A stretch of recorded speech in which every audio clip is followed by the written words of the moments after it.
Hello friends, welcome है आप सभी का आपके इस कृष्णा आर्ट्स एजुकेशन चैनल में, जो केवल और केवल बोर्ड एग्ज़ाम की तैयारी करवाने के लिए बनी। इसलिए इस चैनल को आपने अभी तक सब्सक्राइब नहीं किया तो इस चैनल को सब्सक्राइब कर दें और साइड के बेल नोटिफिकेशन को प्रेस कर दें, ताकि हमारी वीडियो का लेटेस्ट नोटिफिकेशन आप तक सबसे पहले पहुँच सके। और अगर आप हमारे इस यूट्यूब चैनल पर नए हैं तो आप टेलीग्राम चैनल में भी ज्वाइन हो जाएँ।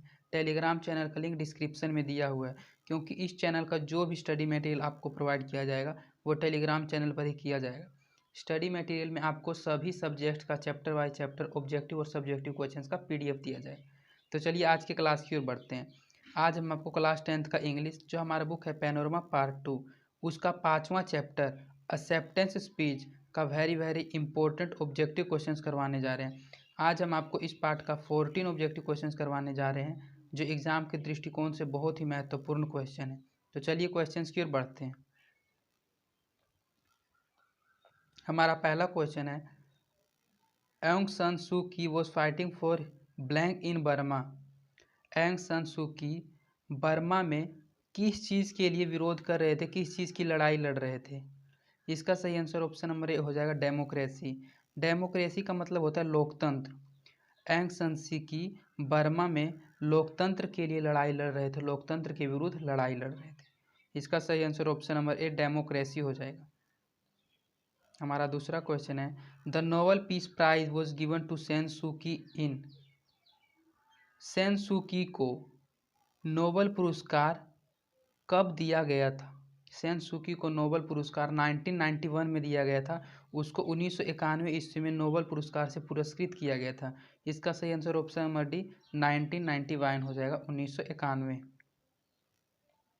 Aris firmly believed that his mother would have accepted the prize for all the blank of Burma, not for herself. Aris firmly believed, Aris firmly को बिलीव था, विश्वास था कि that his mother would have accepted the prize for all, जो उसकी माता है उसने उस पुरस्कार को सभी के लिए एक्सेप्ट किया, सभी के लिए स्वीकार किया है। The blank of Burma, Burma के सभी, नॉट फॉर इटसेल्फ, वह सिर्फ खुद के लिए नहीं। तो बर्मा के सभी क्या हो जाएगा? Soldiers, politicians, Monks, people. तो बर्मा के सभी लोगों के लिए उसने उस पुरस्कार को प्राप्त किया था, स्वीकार किया था। इसलिए इसका सही आंसर ऑप्शन नंबर ए हो जाएगा, people. Harish firmly believe that his mother would have accepted the prize for all the people of Burma, not for herself. जो उसको पुरस्कार मिला था, उसका सभी लोगों को विश्वास था कि जो उसकी माता ने उस पुरस्कार को स्वीकार किया है वह बर्मा के सभी लोगों के लिए किया है, नॉट फॉर हरसेल्फ, उसने केवल स्वयं के लिए नहीं किया है। Areej feels that the common people of Burma would be the ultimate blank when Burma became a peaceful and free country. Areej feels, Areej के लोगों को सभी को विश्वास था, सभी को फील था कि कॉमन पीपल ऑफ बर्मा, जितने भी बर्मा में सामान्य पीपल है, जनता है, वुड बी अल्टीमेट विनर्स। इसका सही आंसर ऑप्शन नंबर ए हो जाएगा कि वुड बी अल्टीमेट विनर्स, जब वे विनर बनेंगे, when Burma became a peaceful and free, तब जब वे इस लड़ाई को जीत लेंगे तभी सभी लोग वहाँ के शांति से रह पाएंगे और देश आज़ाद कर पाएंगे। इसका सही आंसर ऑप्शन नंबर ए हो जाएगा, winner, when Burma became peaceful and free country. Aris felt the Nobel peace prize given to San Suu Kyi would help the Burmese people blank themselves a little more. Aris लोग सोचते थे, felt करते थे, जो उनको Nobel prize Sen सूकी को मिला है, सेन सूकी को मिला था, वह हेल्प द प्रोमिस पीपल, वह बर्मा के सभी लोगों के लिए हेल्प करता था, देमसेल्व्स ए लिटिल मोर, सभी के लिए एक आदर का काम करता था, एक सभी के लिए एक आदर का हेल्प करता था। इसका सही आंसर ऑप्शन नंबर ए हो जाएगा, रिस्पेक्ट। बर्मेज पीपल रिस्पेक्ट देमसेल्व्स, जब उसको वह पुरस्कार मिला था तो वहाँ की जनता एक दूसरा का आदर करते थे, एक दूसरों का आदर करते थे। Who is the author of the article acceptance speech. Acceptance speech पाठ के लेखक कौन है? यह किसके द्वारा लिखा गया है? इस पाठ के लेखक एंग सन सू की है। इसका सही आंसर ऑप्शन नंबर ए हो जाएगा, एंग San Suu Kyi. Which of the following country do Aung San Suu Kyi belong. इन सभी में से ऐसा कौन सा देश है जिससे एंग सन सू की बिलोंग करते हैं? तो वे म्यांमार देश के रहने वाले थे, वे म्यांमार देश से बिलोंग करते हैं। इसका सही आंसर ऑप्शन नंबर बी हो जाएगा, म्यांमार। म्यांमार कंट्री एंग सान सू की बिलोंग्स। व्हेन वॉज एंग सान सू की बोर्न? एंग सान सू की का जन्म कब हुआ था? एंग सान सू की का जन्म 19 जून 1945 में हुआ था। इसका सही आंसर ऑप्शन नंबर ए हो जाएगा। 19 जून 1945 में एंग सान सू की का जन्म हुआ था। एंग सान सू की इज ए ब्लैंक। एंग सान सू की एक क्या थे? वे एक लोकतांत्रिक कार्यकर्ता थे, इसीलिए वे लोकतंत्र के लिए लड़ा करते थे। आपने पहला ऑब्जेक्टिव क्वेश्चन में पढ़ा था कि वह बर्मा में लोकतंत्र के लिए लड़ाई लड़ रहे थे, इसलिए वह एक डेमोक्रेसी एक्टिविस्ट थे, वह एक लोकतांत्रिक कार्यकर्ता थे। इसका सही आंसर ऑप्शन नंबर बी हो जाएगा। यहाँ टाइपिंग में थोड़ा मिस्टेक है, यहाँ 6 लिख दिया गया है बी की जगह, लेकिन यहाँ बी हो जाएगा। वे एक प्रो डेमोक्रेसी एक्टिविस्ट थे। What is the name of the political party headed by the Aung San Suu Kyi? उस पॉलिटिकल पार्टी का नाम क्या था जिसमें एंग सन सू की हेडेड थे, उसका हेड कर रहे थे? तो उसका नाम था नेशनल लीगेज ऑफ डेमोक्रेसी, राष्ट्रीय लोकतांत्रिक संघ।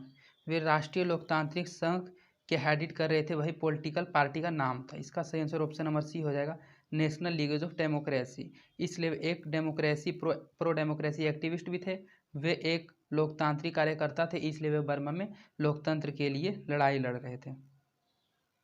Who received the Nobel prize awarded by Aung San Suu Kyi? जो नोबेल पुरस्कार एंग सन सू को मिला था वह किसके द्वारा स्वीकार किया गया था, किसके द्वारा रिसीव किया गया था? तो वह उसके सन के द्वारा, उसके बेटे के द्वारा रिसीव किया गया था। इसका सही आंसर ऑप्शन नंबर ए हो जाएगा, हर सन। Whose dedication and personal sacrifice comes to a worthy symbol through whom the plight of the whole people of Burma may be recognized?